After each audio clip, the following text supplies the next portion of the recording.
Well. Here we are for another day. We do this 3 times a week. Uh, and it seems every time we do this, the subject always comes around to officiating. Um, I'm not sure. I'm not sure today is the day to talk about the officiating. So let's try this different. The Leafs have to play better than the referees. I mean, God damn, I can't get it out of my head, Aaron. So close, Frank. I So close. can't get it out of my head. I don't understand the problem. Anyway, no. You know what? The truth is, I'm going to start with the big shot. The real concern that I have, and that is, there are people that are convinced and sharing around that Austin Matthews is hurt. Those people aren't far from wrong. And the reason they're not wrong, it was pointed out by the people who have the ability to do it. That is, measure the speed of Austin Matthews' shot, which has about 10 miles per hour off it that it normally has. So if he's shooting 10 miles an hour less, that's a lot in shooting terms. So here's the thing, Aaron. Assuming that's true, and can he get healthy, right? Can he get healthy? How does he contribute on the scoreboard if he can't do it with his shot? Well, it looks like he's actually going to have to make sure that he contributes on the scoreboard and the score sheet by getting assists, which, funnily enough, I think seems to be kind of the way that he's going about it. So I'm not entirely disappointed by the way that things have taken a turn here.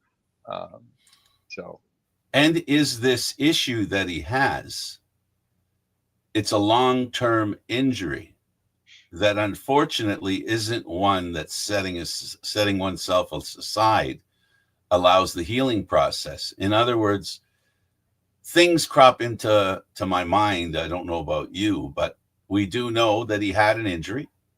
We do know that the injury solution wasn't found locally because he went all the way to Europe, right, to go speak to specialists. Now, my concern is he has a long-term injury that affects his ability to shoot the puck. Gosh darn, Aaron, that's his bread and butter. Well, here's the way I look at it, and this is a slightly more yo-yo Pollyanna way of looking at it. He's played 10 playoff games so far, and he has 10 points with a +3 rating. That's 2 goals and 8 assists. As far as I'm concerned, he is still a valid contributor. He's logging a ton of penalty kill time. He's logging time on the power play. He's logging time on the penalty kill. He's out there in the defensive end for faceoffs later in games. He is doing anything and everything that has been expected of him, which is absolutely fantastic. I am slightly concerned about his production, yes, and that's that is one of those things that's going to have to be corrected. But going into Game 5, he's still a point a game, and it's not to the detriment of the rest of the team. I think, as far as I'm concerned, he's doing just fine. It's now a question of the other folks in the lineup that need to pick it up. There's a guy in that lineup who hasn't had a shot on goal in 2 games. He's still contributing more points-wise than Matthews. He's got 10 assists and 2 points, and everybody was complaining that he was overpaid, but he seems to be doing just fine, and that's Mitch Marner. And then you look at William Nylander when it comes to this playoffs. He's got 15 points in 10 games, 6 goals and 9 assists. Tavares, same deal.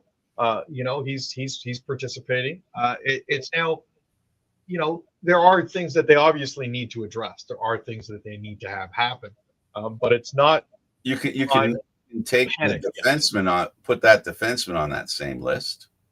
Oh gosh, yeah. You're talking about ample productivity from individuals. And I'll just throw that group in there because I believe the defense has contributed far more than anyone expected. They genuinely have.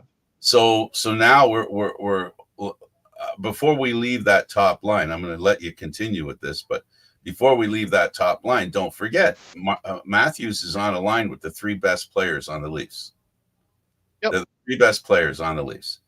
No insult meant to Tavares or Nylander. I'm talking about reputation and or work that's being done. We've got a guy who's playing so well that the Leafs, without him playing well, Leafs are having problems. Matthew Nyes is the guy that did some yeoman's work, and Nylander. You talk about him, you can't criticize what he's done. I said the defense, so now Aaron, you're down to the second line. Tavares, where does he fit into your calculation here? Well, I mean, looking at what John has done over the course of the playoffs, his production is off. Let's be honest here. He does have 5 goals, but he only has 2 assists, and he's a -2, which means at this point in the playoffs, he's a little bit more of a defensive liability than he used to be. This is believes in those pluses, plus minuses. Yeah, the fact of the matter is, let's be honest, he's a little bit older now. He may have lost a little bit of a step, and the playoffs are a really punishing grind. There isn't nearly as much time to recover between games. Add into that the potential of something going around the dressing room right now, because Oliver Ekman-Larsson was not at practice. And the reason he missed practice was due to illness, which can explain a little bit about how sluggish the Maple Leafs were in their last game in Florida. Now, 2 days, 3 days isn't necessarily... And also the disappearance off the ice for a few minutes at a time without there being any kind of physical issue. Yeah. You had Tanev run to the bathroom. You've had Tanev disappear to the dressing room. You've had various other players heading back there without it necessarily being reported on, and all back on the bench within minutes. So, Berube was saying it was equipment issues, but you can draw your own conclusions based on the fact that, at least one Leaf player has missed stuff because of illness. Yeah. So they picked something up in Florida. It's entirely possible that something was picked up in Florida. I can't obviously say with any certainty because I'm not an insider. I'm just a guy that gleans stuff off the internet and has opinions about things.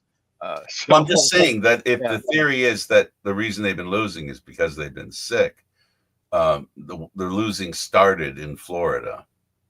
Yep. All right. Well, that's something that I think it's background information only because it isn't in foreground. I think for something like that, if let's say just for shits and giggles, okay, just for shits and giggles, somebody goes and tests the air in the Maple Leaf dressing room and they say there's some sort of bug in the air, something's in the air that's causes people to be ill, then we'd have some fun having conversations and talking about I know this conspiracy that might exist. Apparently, Florida management pumped in some sort of virus into the locker room, the dressing room, that affected them, and it caused them to play terribly. Now, that would be news. That would be skullduggery at its finest. That would be news at its best. So let's go with the premise. Let's go with the premise then. Okay, we can play the sick card for a couple of games, but Aaron, now they're at home. Whatever's ailing them, all of them could have gone to their personal doctors, and doctors could have done some testing and asked them how they feel and identify what the problem is. So that's something they can do. So we'll find out, I guess, how healthy the team is tonight. Now, if the team is healthy, right, what's it going to look like? So do we anticipate a line change here or there?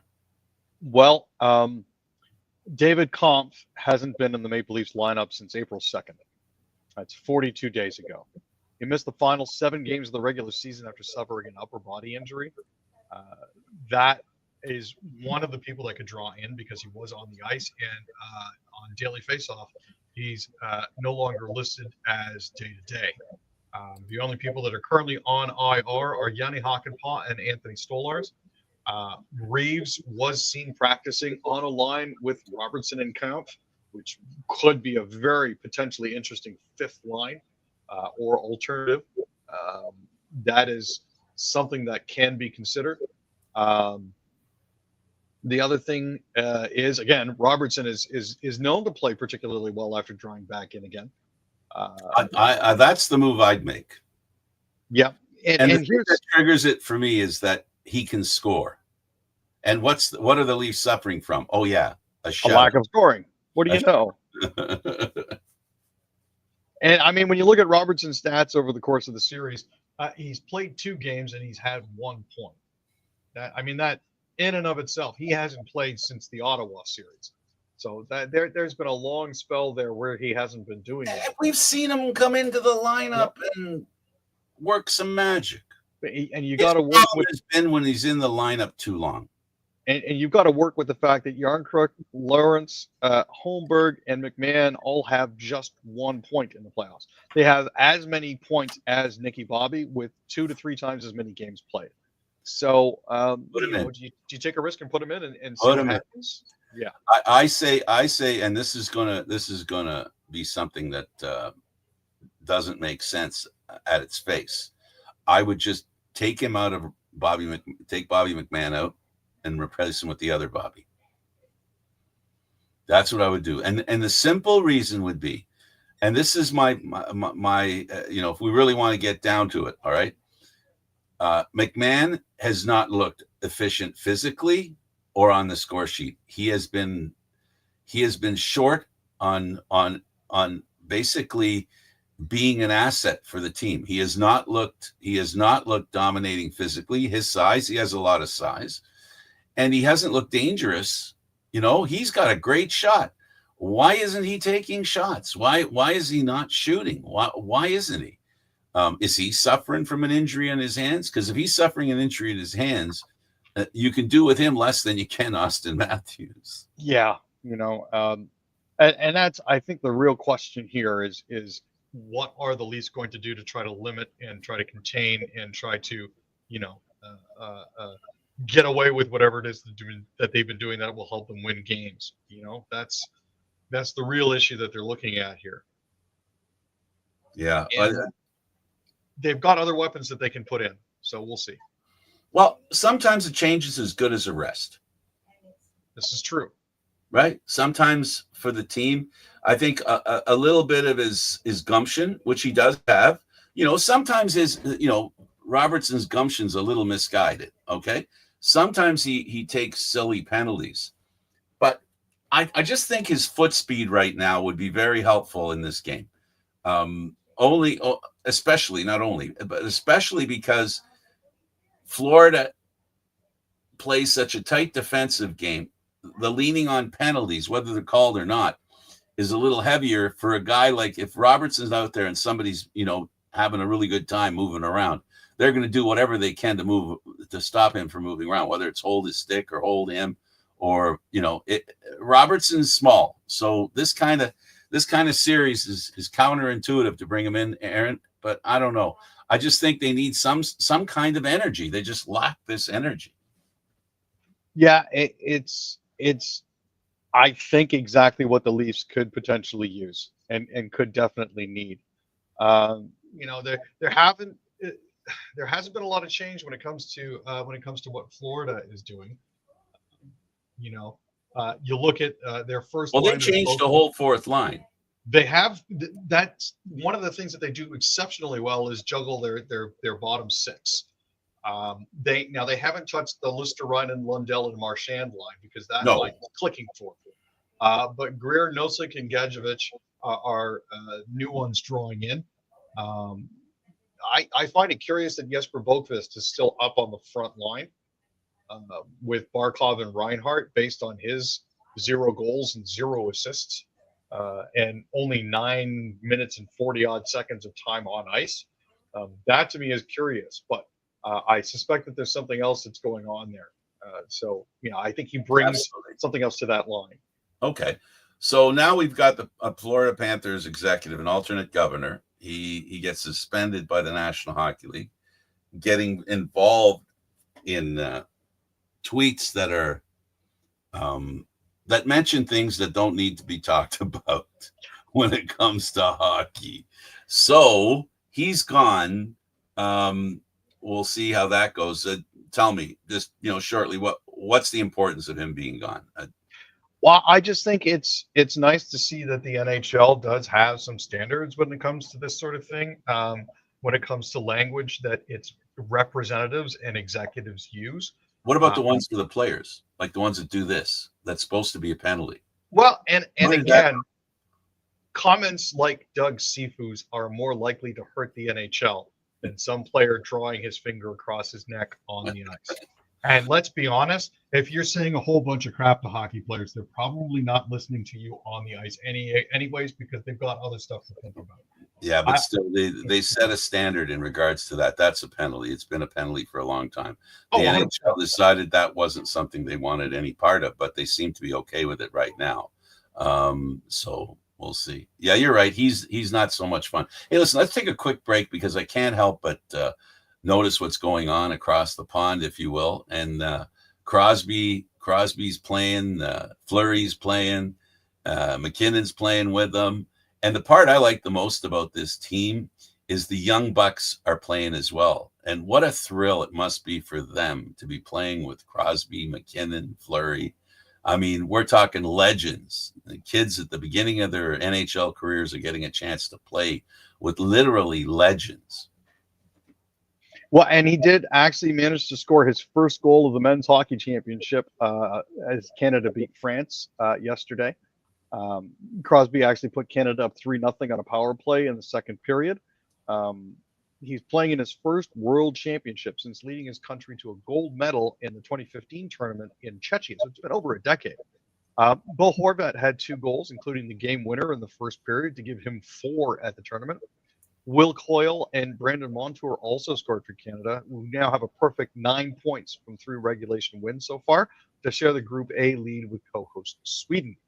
Why that's important is they have the point structure that I wish the NHL had, which is you get 3 points for an outright win, you get 2 points, 2 points for an overtime or a shootout win, and you get 1 point for losing an overtime or a shootout. And Benner also had the shutout, picked up 15 saves. His first start of the tournament after the St. Louis Blues were eliminated by Winnipeg in the first round of the playoffs. Junka stopped 31 shots for France, which now has 1 point from an overtime loss and 2 regulation losses. Canada's next game is going to be tomorrow against Austria. And of course, the U.S. end up in overtime after having a 4-goal lead. Yeah, I'm surprised that they actually blew this, but Tage Thompson finally managed to get a hat trick with a power play goal in overtime. They were up 5-1 at one point, and then Norway came all the way back to tie at 5-5 before heading to overtime. Clayton Keller had a goal and 2 assists. Cutter Gauthier and Michael McCarron also had a goal each for the U.S. Now, this was a rebound game for the States after they lost 3-0 to Switzerland. Good on the Swiss for hanging one on them, but every year consistently Switzerland has been getting better and better and better, and they are a team that just seems to give Team USA absolute and Canada. And Canada. And I love them for it. I love the fact that there's additional competition and it's not just a walkthrough every single year. Yeah, absolutely. Another thing I'd like to talk about is Major League Baseball makes Pete Rose eligible to be noted as a Hall of Famer. Yeah. A person, obviously, a person that can no longer represent a threat to the integrity of the game is somebody that you should probably move to the eligible list. Manfred wrote in a letter to Jeffrey M. Lenkov, the attorney who petitioned for Rose's removal from the list earlier this year, says it's hard to conceive of a penalty that has more deterrent effect than one that lasts a lifetime with no reprieve. Therefore, I have concluded that permanent ineligibility ends upon the passing of the disciplined individual, and Mr. Rose will be removed from the permanently ineligible list. At the same time, that also goes for shoeless Joe Jackson. He is also one that has been taken off the list after his role in fixing the 1919 World Series. So both Rose and Joe Jackson could be in the Hall as early as 2028. 2027, but that's okay. They say 2028 there. It says 2028 here, but I could be wrong. No, not you. It's the information that we're getting. I got 2027 for Pete Cool. Rose, but that doesn't matter. The point is now, in fairness to Major League Baseball, Pete Rose was not a repentant kind of person. Yeah.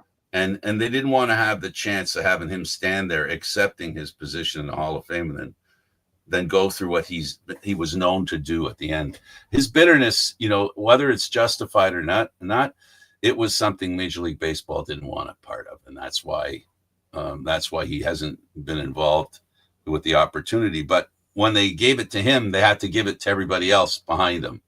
So yeah.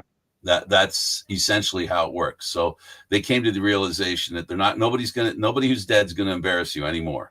It's over. They've embarrassed you to the extent that they can. Of course, you might find stuff out. You never know. Let's talk about the Stars and the Jets. And I'm mourning the Jets right now. I'm so disappointed for them, their fans, and the fact that they're a better team than this. But the curse of finishing first, it's a strong one, and I feel as though they're feeling it. And this is crazy. They were third overall in the league in road wins. They can't win a road game. It's unbelievable. That a team that did what they did during the regular season has been absolutely snake bitten when it comes to this in the playoffs. They had 32 shots to Dallas's 24, and still couldn't do it. And they went 0 for 3 on the power play. Dallas went 2 for 3 on the power play. It's one of those things where you just look at the stats and you look at goalie's performance and you look at everything considered. Ottinger way outplayed Connor Hellebuck, which is nuts to me because Connor Hellebuck's a 3-time Vezina winner. This is one of those things that should not be in question. He should be running away with this head-to-head with Jake Ottinger, and I'm not sure what it is. In particular with American goalies in the playoffs who are history is an indicator. Unfortunately, Hellebuck does not play well in big games. Unfortunately. And they don't trust Eric Comrie enough to bring him in. I think that's what's a terrible place to be. That's a terrible place to be. What we saw and diametrically opposed to that thinking, you have the Edmonton Oilers who couldn't do any more Skinner stuff in goal. They couldn't handle that anymore. They gave Calvin Pickard the net.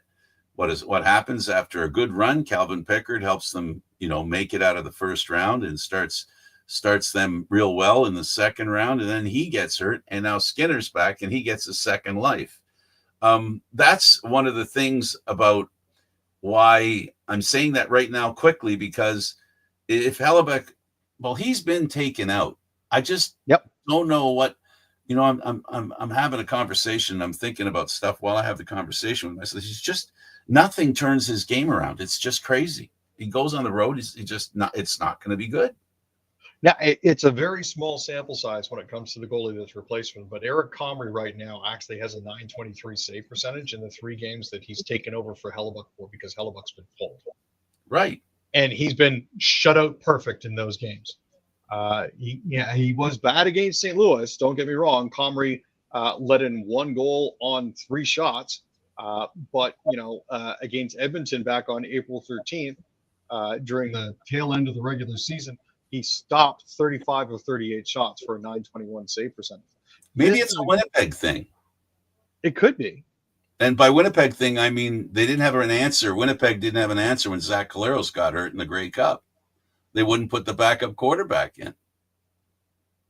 That to me puzzles me. Like, you have an option there. You have a backup. The only thing you have to lose is the game. Either you're trending down into a loss or you turn it around into a victory. And throwing the same stuff out there that that brought you to this point, it doesn't change anything. It's that old adage, right? what's the definition of insanity, right? So yeah, I didn't understand why the Bombers didn't bring in their backup. I don't understand why the Winnipeg doesn't bring in their backup, especially on the road where you're full well in understanding that Hellebuck's does not play well on the road. And here's the thing, you're looking at Mikko Rantanen on the other end here, who has 19 points and 9 goals. This dude has been absolutely on fire. You have to throw everything and the frying pan at this guy to try to get him to stop. And why not take a chance on Comrie? You're at the point right now where you're in desperation mode because Absolutely. You're down 3-1. Put Comrie in. Here's my question. Remember how the Leafs had a nice little conversation with Mitch Marner and said, how would you like to play for the Carolina Panthers? And Marner said, no, I don't want to play for the Carolina Panthers. The Leafs look like they know what they're talking about. They knew Rantanen was the real deal. And they knew that he would be a guy that would be a better playoff performer than Marner. And as much as, and this is me talking as a disloyal person, to Marner and his belonging to the Maple Leafs and wanting to be a Maple Leaf. But man, oh man, I'm sitting there thinking to myself what this playoff would look like with Rantanen replacing Marner. I'm just curious. That would be something. That would definitely be something. So the Leafs are the organization is good at identifying talent. It's too bad it's not talent they can bring, So that's something. It keeps ringing around in my brain. And now that Rantanen didn't score 3 goals again in the last game, I'm calming down a little bit going, okay, so maybe the Leafs overplayed their hand there. It wasn't that big a deal. So let's talk about the Oilers. And Aaron, I am so proud of this Oiler team. They play in Edmonton, Alberta, Canada. And the fans of that team have had so much time to celebrate, the glory of that team and that franchise over the past few years. The best 2 players in the world. But here's the funny part. The last couple of games, it ain't them that's bringing the game home. It's the other guys that are doing it, this sounds like what's necessary with the Leafs, since this is a Leaf show. Sorry to make the tie, but tell me about Edmonton and how they find themselves on the brink of moving forward. Yeah, this is another one of those series that they're going to be fighting each other hammer and tongs over the next couple of years as well. But Adam Henrique was on Hattie watch. Evander Kane had an assist and goal. Zach Hyman kept getting pummeled in front of the net. And Aiden Hill kind of went Billy Smith for a bit there. I don't know if you saw that, but in the first period, he did stick out a foot to try to trip an opposing team's player, and then pulled a dive of his own and started the fracas. And we had another golden night cross-checking Evander Kane right into him for the second goal. It's one of those things where he overacted and chewed a lot of scenery and probably got chewed out by his coach in between periods, because he settled right down for the second and third periods and was a pretty stabilizing influence on the back end. But by that time, the damage, 2 goals on 15 shots, had already been done. Isn't it ironic too, Aaron, that the 2 best Canadian goalies in the Western Division are playing against Canadian teams in the West, the only 2 Canadian teams in the West? Those 2 goaltenders that are playing against Edmonton and Winnipeg are the 2 goaltenders that they were talking about, except for and Binnington. Those are the 3 goaltenders that Canada had. Those 3 guys. Yep. And Hellebuck beat Binnington, something he couldn't do in the All-Star Festival. So you look at these 2 guys, pretty good goaltenders. They've got their teams doing really well. Aiden Hill, he looks good, but Ottinger, he blew my mind. And then when you see Skinner playing the way he's played before, he reminds me so much of Campbell. It's ridiculous. When I see him, I think of Campbell. Size is different. They're not comparative. They don't look alike size-wise or otherwise. But the situation of the up and down goaltending. But man, are they lucky they have players like, that Edmonton has. They have so many all-stars on their team. They have a lot of really good players on their team, and they're playing without their best defenseman, for goodness sake. And they look this good against a team that is a Stanley Cup, ordained as probably a Stanley Cup winner, right? A favorite. And they're doing this to them, which is awesome for us, the waving the Canadian flag. And the good news is Matthias Holcomb has actually started taking games on his own. So that's a really good thing. Now, this is the first of several steps for the defender to actually get his way back into the lineup. Knobloch has told the press that he may be available to the Oilers in the next series. If that's true, it would be an absolutely massive boost for the Oilers. Pickard is still being described as day-to-day with a lower body injury. Darren Dreger yesterday said that the Oilers goaltender will return in about a week. But here's the thing. A player can be on day-to-day long enough that it becomes a week, as opposed to being available week to week. So, at the end of the day, I think Pickard and Ekholm are both going to be coming back at an ideal time for the Edmonton Oilers, and it's only going to help them.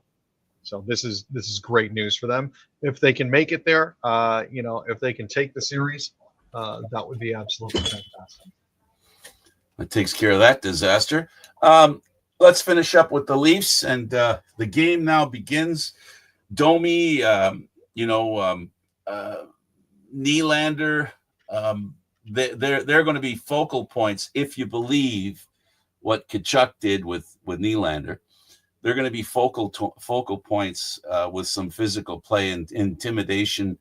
What we do know, and we know it as a fact, it's not something that we need to guess. We know that the Florida Panthers can put some intimidation at work with the Leafs and not worry about being punished for it. So if you're a Leaf, you know what's coming. I'm going to end up watching this game and watching Nylander and seeing what's been going on, and the along the bench scene stuff. See how it affects his play. And here's what I'm going to say. What I know about this guy, I've said some things where I've been disappointed with him going back, but he turned me around. And then he had one game, the fifth game against Ottawa, that was a sleeper. It was a terrible game. But other than that, he's done really well. And here's what I'm going to predict. Nylander doesn't look like he cares. And in some ways he doesn't. And one of the ways he won't is the threats from Tkachuk. They won't bother him. All I can say and all I can hope for is that if the dirty play continues, let's hope that when penalties are called, when players cross the line, let's see if that'll happen tonight. That's what I'm looking for. I said I wouldn't talk about penalties, but I can talk about it now because we're on our way out the door. I know Leaf haters love, insulting when Leaf fans complain about something. But as I said at the beginning of the show, this has been going on for years. This is nothing new. So we'll see how it works. But the Leafs cannot react. They have to maintain their cool. And to be a Maple Leaf means you have to take the punishment. That's what I'm going to look for when it comes to Nylander, and see what he does and see what Domi does. Because there's going to be a little bit of BS on the ice, Aaron. That's the one prediction I'm going to make. And how the Leafs handle it's going to dictate how this game ends up. In other words, the power play has to become proficient. If it becomes proficient, then Florida will be forced to take more penalties because they're going to be more aggressive. It's just, so that's what has to happen for the Leafs to win this game. That's my prediction. How about you? Yeah, there's no argument here on that score, man. They're going to have to make sure that they don't get caught retaliating. I know that after Tkachuk's attempt to cowbell Marner, after the fine that Domi got for hitting Barkov from behind, there are going to be fireworks. I'm not going to want to miss this one. I'm going to make sure that I'm tuned in well in advance. This is going to be a very entertaining game. I can feel it in my bones. And the home team has won every single game so far. So we'll have to see if that trend continues or not. I personally would prefer that.